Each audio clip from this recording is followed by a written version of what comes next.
সূরা আল গাশিয়াহ। রহমান রহিম আল্লাহ তাআলার নামে।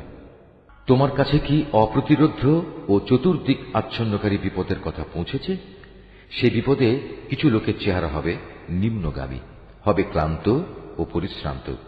তারা সেদিন ঝলসে যাওয়া আগুনে প্রবেশ করবে। ফুটন্ত পানির কুয়া থেকে এদের পানি পান করানো হবে।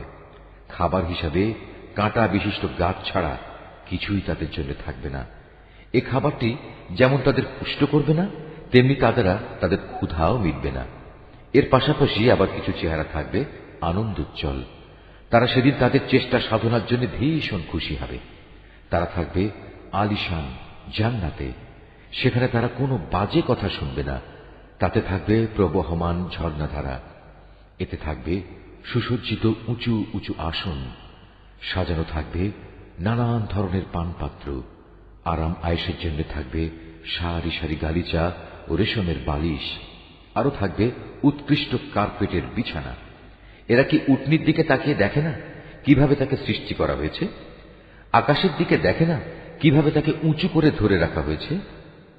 পাহাড়গুলোর দিকে দেখে না কিভাবে জমিনের বুকে তাদের দাঁড় করিয়ে রাখা হয়েছে? দেখে না জমিনের দিকে কিভাবে একে সমতল করে পেতে রাখা হয়েছে? তুমি তাদের এ কথাগুলো স্মরণ করাতে থাকো, কেননা তুমি তো শুধু উপদেশ দানকারী মাত্র। তুমি তো এদের উপর বল প্রয়োগকারী দারোগা নও। সে ব্যক্তির কথা আলাদা যে হেদায়েত থেকে মুখ ফিরিয়ে নেবে এবং যে আল্লাহকে অস্বীকার করবে। আল্লাহ তাকে অবশ্যই বড় রকমের শাস্তি দেবেন। অবশ্যই তাদের প্রত্যাবর্তন হবে আমার দিকে। অতঃপর তাদের হিসাব নেয়ার দায়িত্ব থাকবে সম্পূর্ণত আমার উপর।